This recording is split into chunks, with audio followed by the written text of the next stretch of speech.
Magandang araw guys, mga ka-TH, at sa lahat ng nanonood ng aking video. Shout out po sa inyong lahat, at shout out din po sa lahat ng mga treasure hunters, veterano at beginners.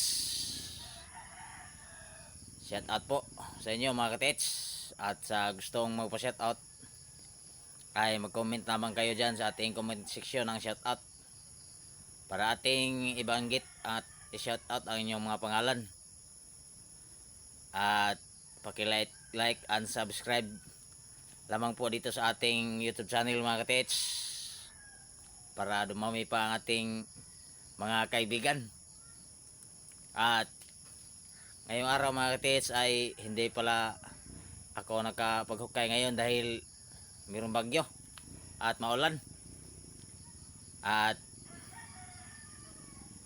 itong aking dowsing ilrad mga ka-TH, dito mayroong power load ito dito mga ka-TH, at dito kung hindi siya babalahan makadetect, ang kanyang i-detect ay tubig. Kung babalahan ng gold ang kanyang ilolokit, at kung babalahan ng magnetic rock din ang kanyang ilolokit mga ka-TH. At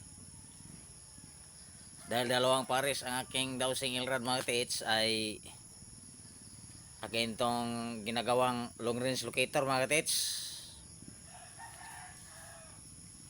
Yan siya mga ka-TH, dowsing ilrad na aking ginagawang long range locator. Yan siya mga ka-TH.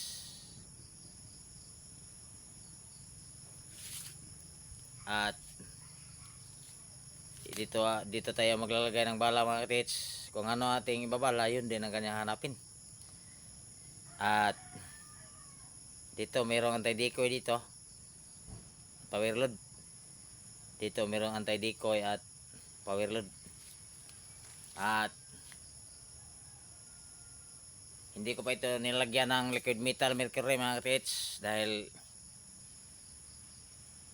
yung aking isang retractable dowsing ilrad ay meron na yung power load at liquid metal mercury. Kaya para makaiwas sa gastos ay hindi ko muna ito nilagyan ng liquid metal mercury mga ka-TH. At gagawa tayo ng, at itong isa mga ka-TH ay akin itong i-symbol na long range locator din. Kanang kapares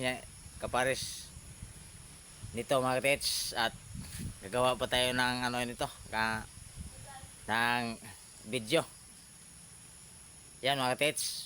At atin itong itisting sa magnetic rock, tubig at sa gold mga ka-TH.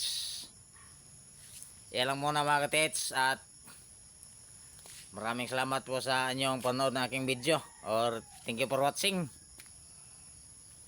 At paki-like and subscribe lang po mga ka-TH para dumami pa ang ating mga kaibigan mga ka-TH.